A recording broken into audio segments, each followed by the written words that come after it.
And obviously, if you get off of it, you'll just gain all your weight back. So what's the point of even going on it to begin with? I think you might be missing the point, which is people who struggle with their weight have something hormonally off. People are like, oh, you're just not dieting hard enough. You're just weak. You're just not trying hard enough. You're just not moving your body enough. I work with hundreds of women who have been in groups and doing challenges and working so hard and tracking every morsel, and just the needle does not move, and they continue to struggle with one condition or another, including weight gain. What these peptides do, they're very hormone-like. Our body's filled with peptides, and these just supplement what is believed to be a deficiency in some people.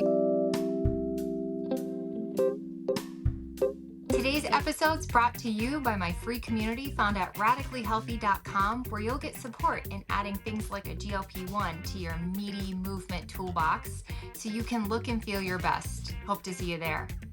Today, we're going to talk about one of the biggest criticisms of GLP-1s, which is, do you plan on staying that forever? Or are you ever going to come off of that? Like, what exactly is the plan? Here are my thoughts on that based on data from a study from our group of hundreds of people who've been coupling with lifestyles, as well as my own experience. Hi, if you're new here, my name is Adrian.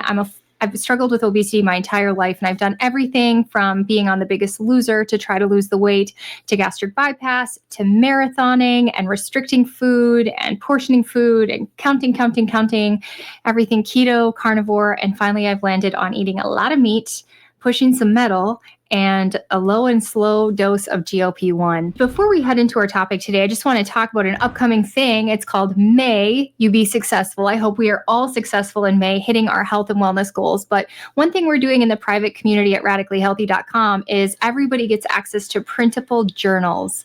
And the different journals have different meal plans. They're all carnivore, but it's tall, short, dairy-free, and dairy included, or just a blank journal. It also gives suggested weightlifting plans and taking steps and gratitude and mindset work. So if you would like to be successful in May, I suggest you join our group and have access to that, as well as 8 coaching support calls, and a private community. So let's get into today's topic. So I think the first thing when people say, when are you going to get off of it? Like, what's the plan? Obviously, if you get off of it, you'll just gain all your weight back. I mean, so what's the point of even going on it to begin with? Well, I'll tell you, I think you might be missing the point, which is people who struggle with their weight have something hormonally off. It's not the stigma people think it is, where people are like, oh, you're just not dieting hard enough. You're just weak. You're just not trying hard enough. You're just not restricting enough. You're just not moving your body enough. There's a huge assumption if you go into like the carnivore Facebook groups, nasty things are said primarily by men that will say things like, why don't you put the chips down and get off the couch? And I'm sorry, I work with hundreds of women who have been in groups and doing challenges and working so hard and tracking every morsel, and just the needle does not move, and they continue to struggle with one condition or another, including weight gain. So what these peptides do, they're very hormone-like. Our body's filled with peptides, and these just supplement what is believed to be a deficiency in some people. Why is that deficiency there? I don't know. From the bottom of my soul, I will be researching why is this happening to our population. But it is, and it's becoming rampant. People are very hormone deficient, and when you're deficient in GLP-1, none of the other hormones seem to act very well. I've seen people test positive, have normal levels of the hunger hormones, but yet their hunger is insatiable, and they have food noise like crazy, just constant obsessive thoughts about eating constantly. And what that is if GLP-1 isn't working, nothing else is working. It's not even just in the brain, it's also in the gut and the pancreas. So you're seeing people doing all this dieting and the needle's not moving, where if in a metabolically healthy person, if they were eating in that deficit and doing that same amount of work, they would lose tons of weight. But in people who are having poor hormone response to their food, their body isn't using the energy properly, storing and discarding it properly. So it doesn't seem to matter what they do, their weight just isn't moving, nor their health conditions. So let's see here. So that's what it's doing, is it's actually getting your body to regulate itself properly. It is not just an appetite suppressant. It's so much more than that. It's literally getting your hormones to communicate and function better. When I hear people put, you haven't done your research, you haven't, and you don't know what you're talking about, because if you did, you wouldn't be saying that. And I hear people every single day in our community join and they try it and the lights go on and they go, oh, this is why I've been struggling.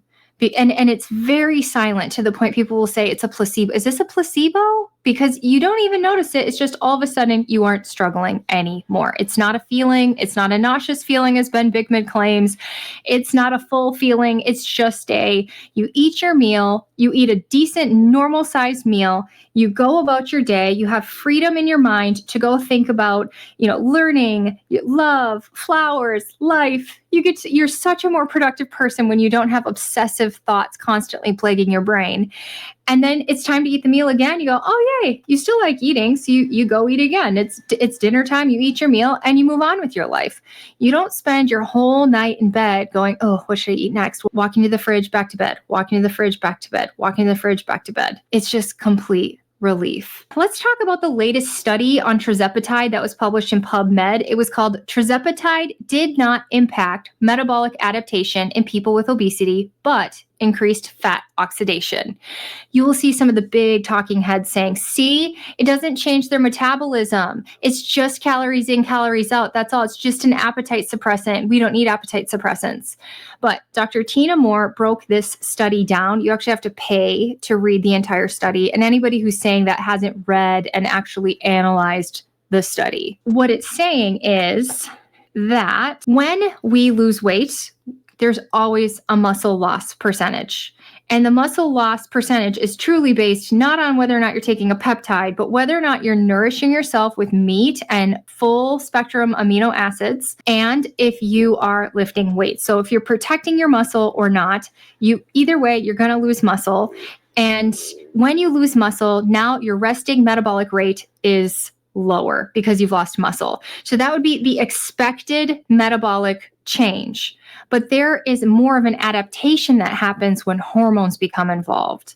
So for example, she gave several studies here, including this one, to compare tirzepatide against other populations.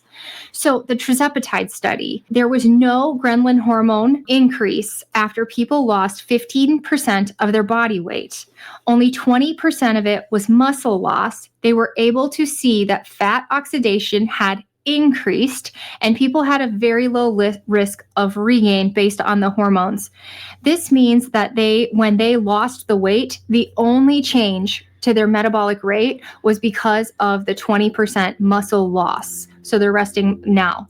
Let's go into a couple more studies. The next one is a little relatable to this girl, which is the Biggest Loser study.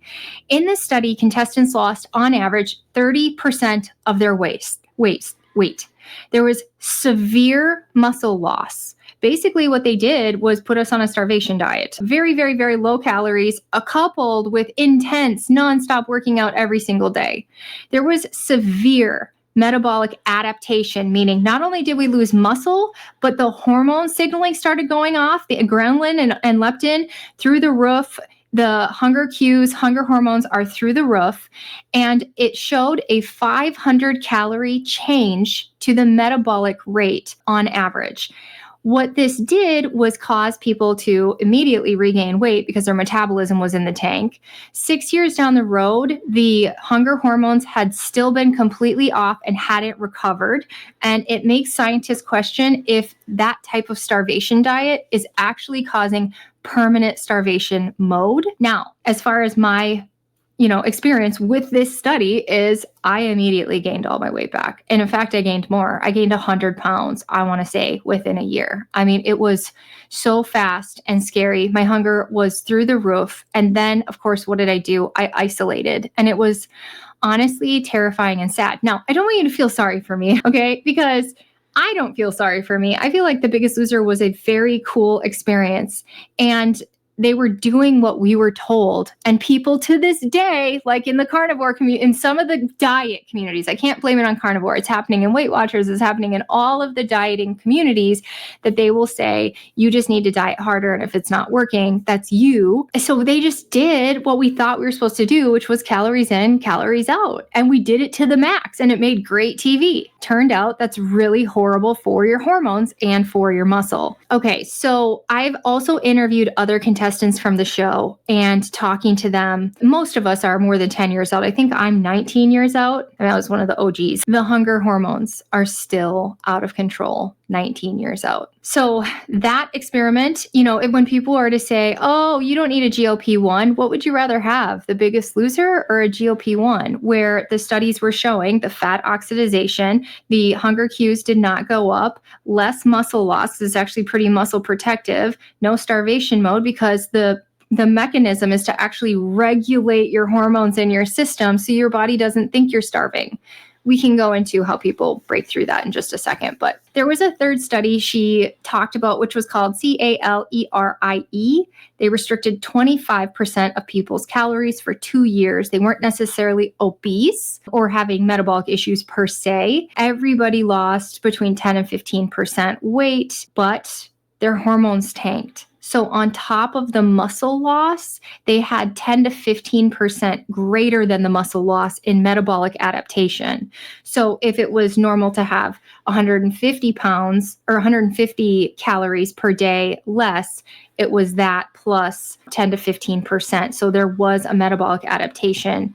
There was also moderate muscle loss and regain. In all diets, when we look at all diets, you only have like a 5% chance of keeping that weight off. And it's not because you just went back into eating cookies and sitting on the couch. It's because not only of the muscle loss, but also the metabolic adaptation where your body says, don't do this to me. And the hormones start fighting back. Okay, so now let's go back to the tirzepatide where I said it protects you and it's regulating you.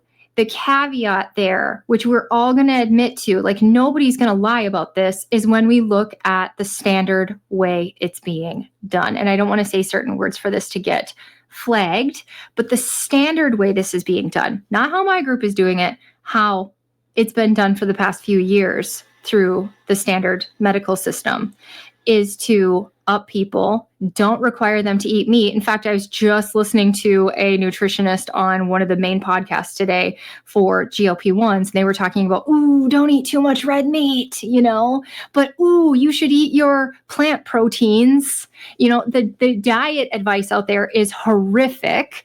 And you couple that with super high dosing schedules, and you have people who your body overrides the metabolic symphony that these peptides are trying to help you with. So basically what I'm saying is if you do not nourish yourself and you starve yourself, the peptide isn't going to help you. It can't save you from destroying your body. So please don't do that. Please go low and slow and couple it with lots and lots of meat and lots of movement. Not lots of movement, but decent amount of movement.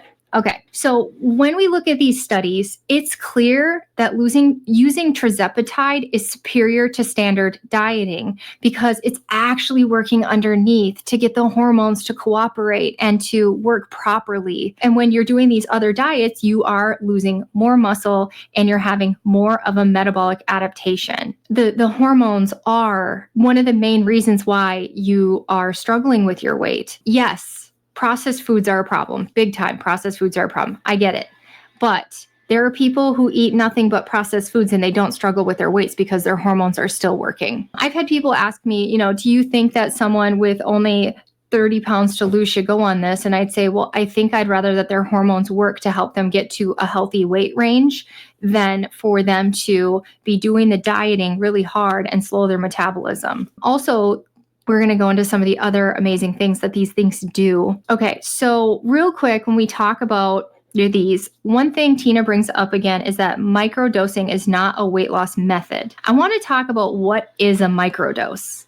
A microdose is taking 10% or less of the starting dose total per week. Microdosing is not taking multiple microdoses in a week that add up to a low dose. It's taking 10% or less. And microdosing is great for healing. It's great for reducing inflammation. It's great for the brain benefits, the heart benefits we're about to go into.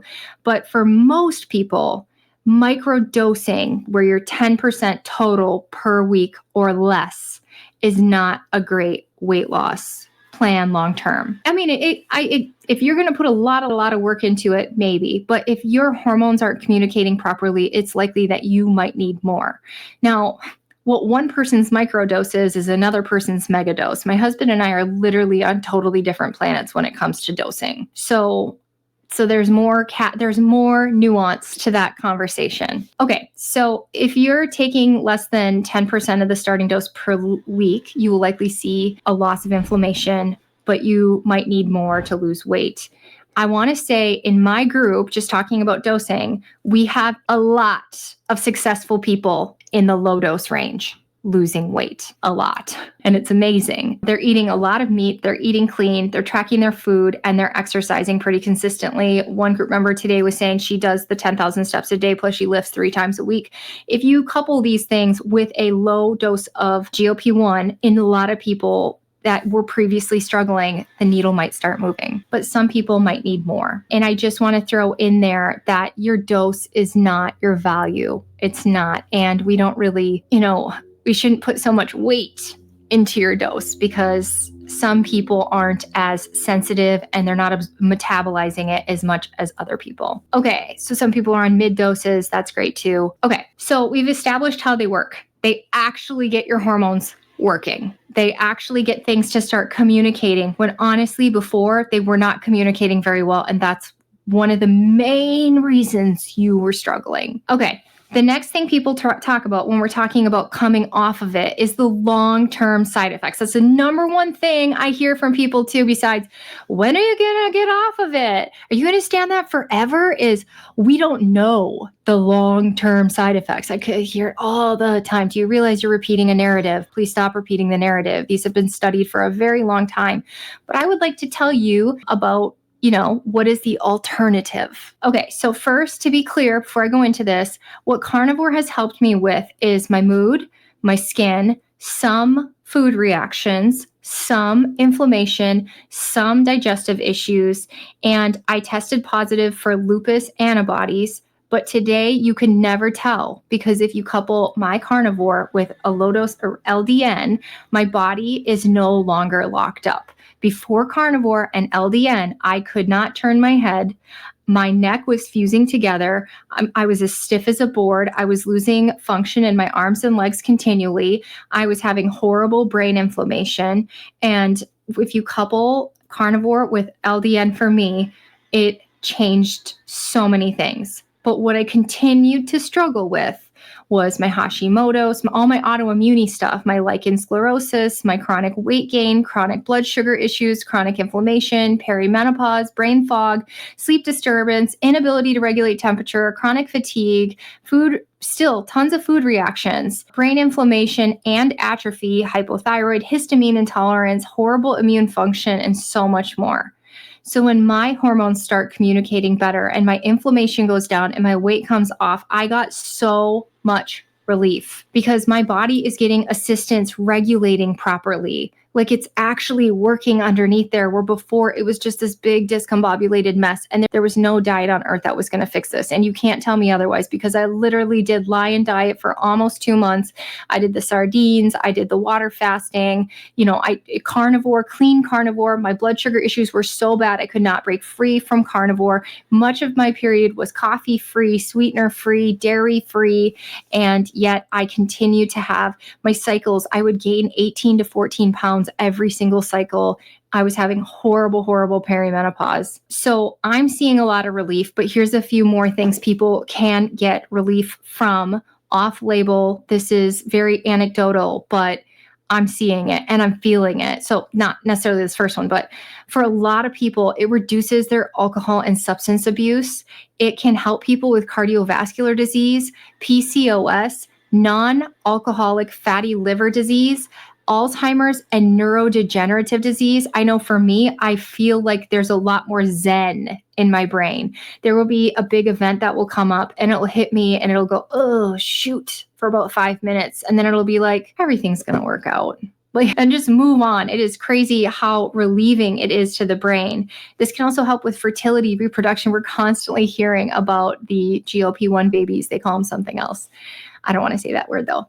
Acne, chronic inflammation. I was taking all the supplements, all the oils, all the herbs, all, doing the diet, doing the things, taking the binders, moving out of moldy homes, and yet my chronic inflammation was horrendous.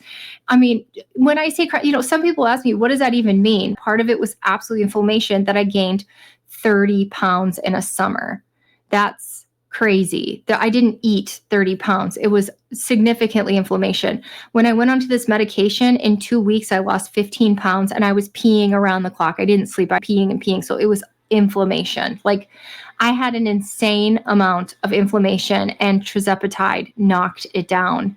This can also help with sleep apnea, addiction to ultra-processed foods, ADHD and autism and autoimmune conditions. Again, a lot of this is anecdotal, but I can see how it would work when you're reducing inflammation that allows your body to better detox, better regulate. When you have the hormones getting time to get back online and communicate together, you're reducing all kinds of disease and conditions.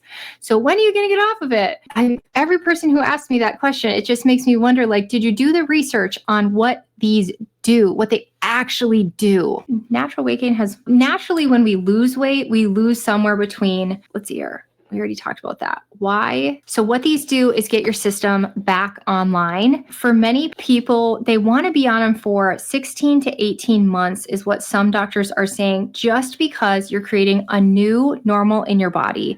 You are regenerating new cells. You are allowing your body to accept that it is properly regulated, and you are reproducing cells that feel that actual regulation instead of that dysfunction, that confusion, and all of the discombobulation. So you're creating new cells, you're creating a new normal for your body. So, I mean, it's suggested to stay on it for 16 to 18 months at least, even on a microdose. But I got to tell you, because of the benefits, so many people choose to stay on them or cycle them long term.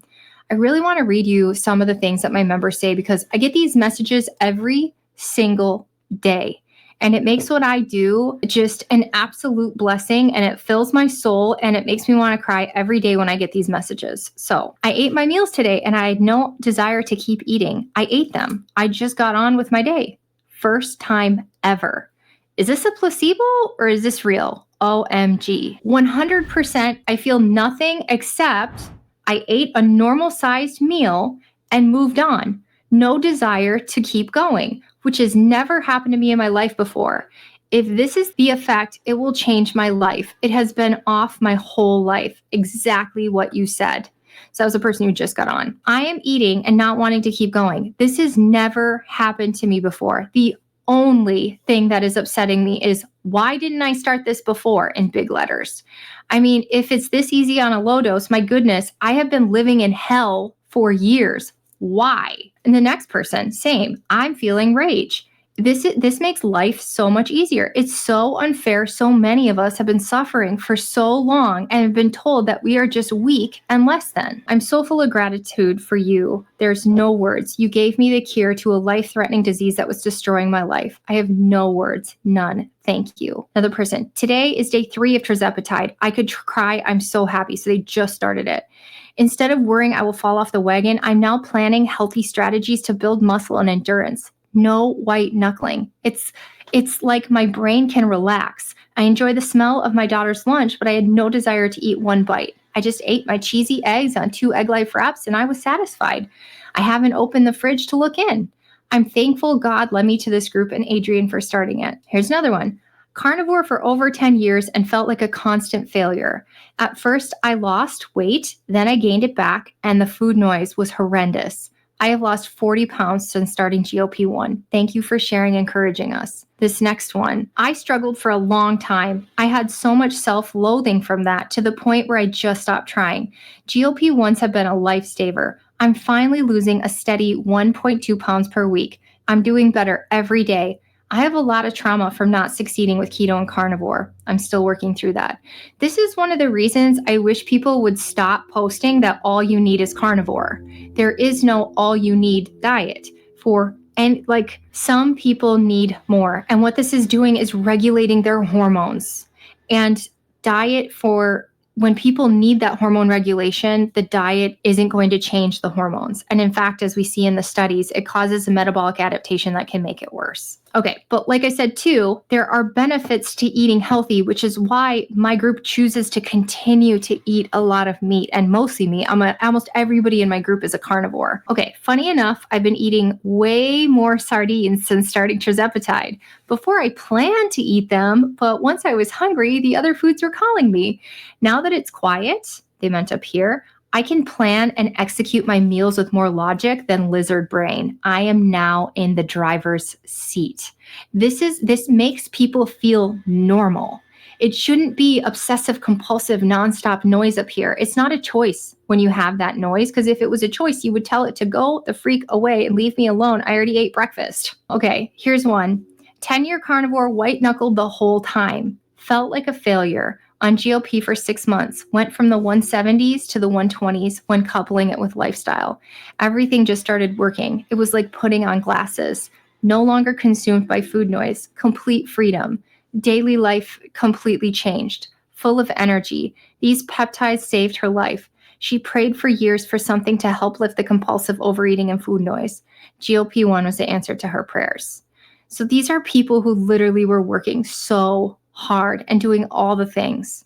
And here's my last one. Okay. Sorry. There's so many. I get these every single day. So you can see, that is the last one. Okay. You can see why many people would not want to come off of it. They feel normal for the first time in their life. This is something they were trying to control through diet. Many of us were doing things like eating burger patties only, eating sardines only, cutting everything and making eating as basic as possible in an attempt to make that voice shut up. And even eating just basic food, the voice was still there and it's time to eat. And when the hormone, that is a signal that your hormones are not communicating. The communication isn't getting to your brain that you are satiated, you are nourished, you are full.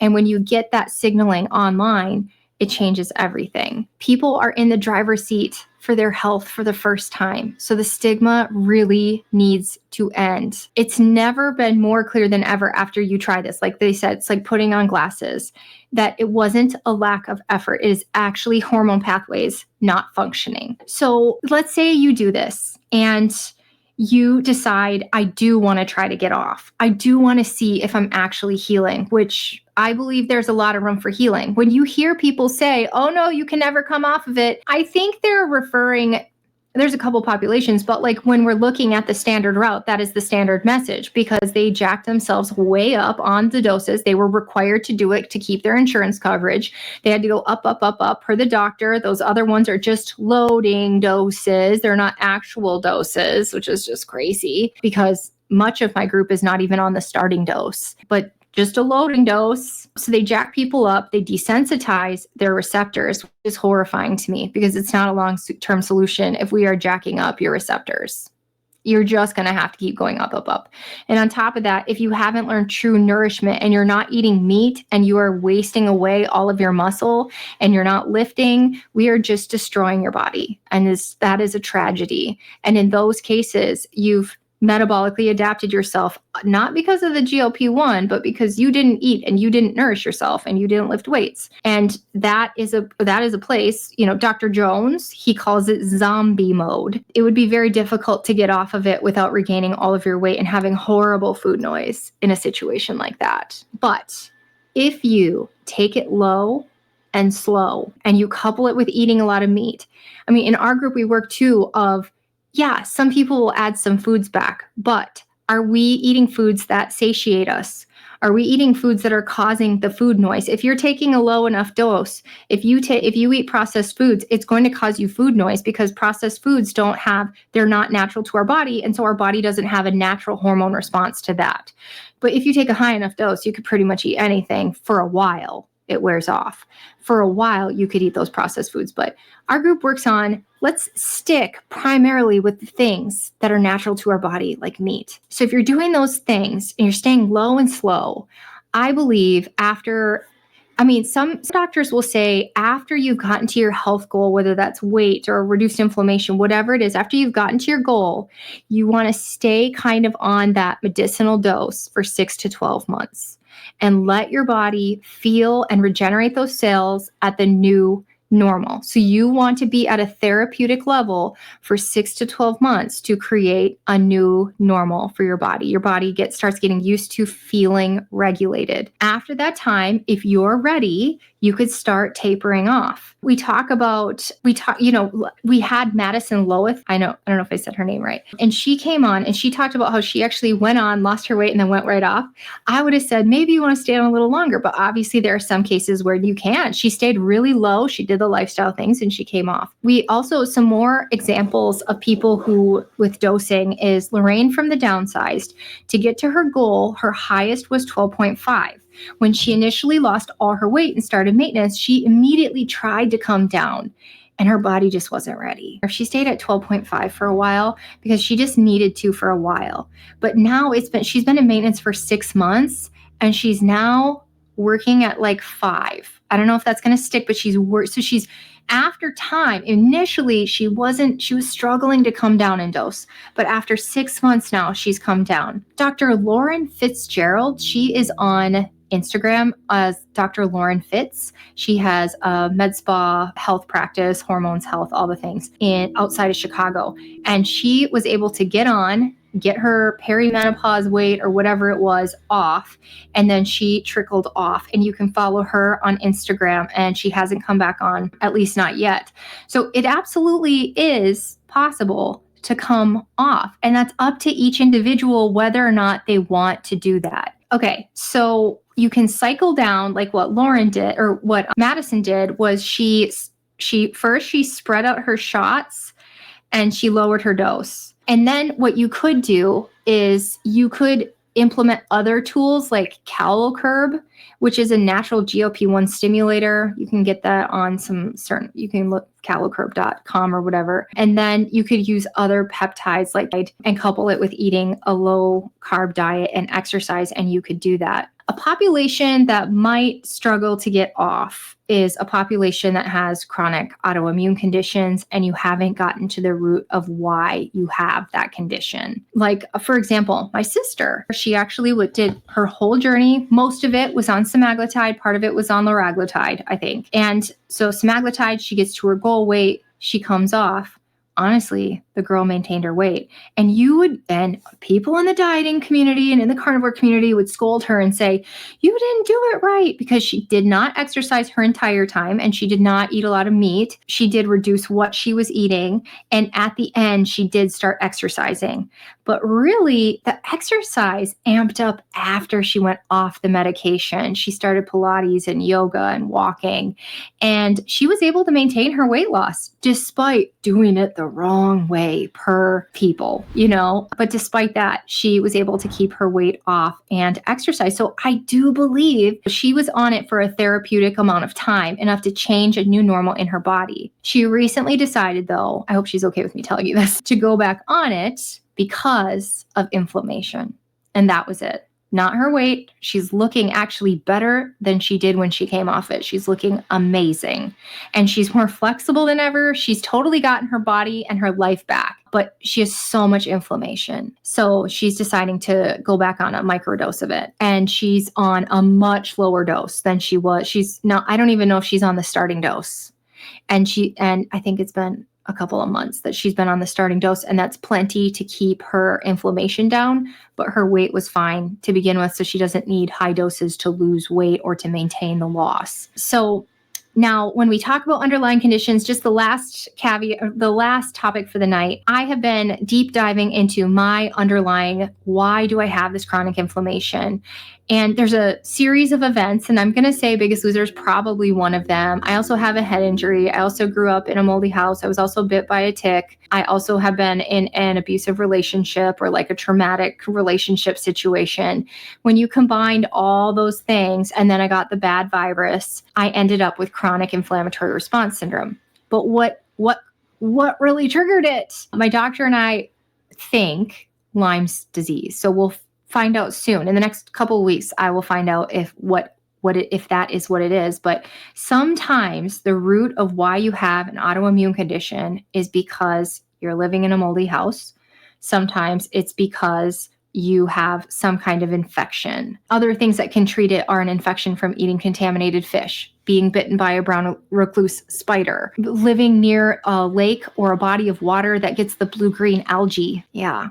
So these things can cause your body to go into hyperinflammation. If you can get rid of that, the inflammation can calm down, your hormones can calm down. And in that case, I expect to get off, hopefully, all of my hormones. I'm on BHRT, thyroid. My doctor thinks I could get off maybe thyroid medicine and get off GLP-1s. So that will forever be my goal, is to figure out the root of why I'm so inflamed. But when I find out, I'll let you guys know, because I honestly, when I look around, I see a kid population right now that is struggling with inflammation, that is struggling with metabolism. So this, whatever the root of this is, it is an epidemic. And, there's also populations too of people who, their families, their parents, their grandparents did not struggle with their weight, but they now have hit their 40s and they are struggling with their weight. This is an epidemic, and something is happening to us that's causing this hormone dysregulation.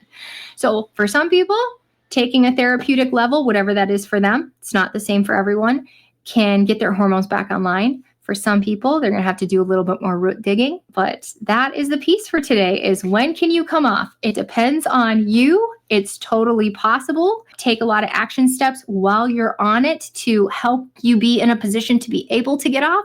And if you're a person like me, you need to continue to dig into the root of why you have some chronic autoimmune condition, so that maybe one day you can come off. So I hope this was helpful to you. If you like it, please like, subscribe, and share. And don't forget, if you need any support at all, please join our private community at radicallyhealthy.com, where we have instructional how-to videos of how to take your lots and lots of how-tos to help you along this journey. Or else we have a free community also at radicallyhealthy.com. Either way, I hope you guys are happy healing and have a great day. Bye.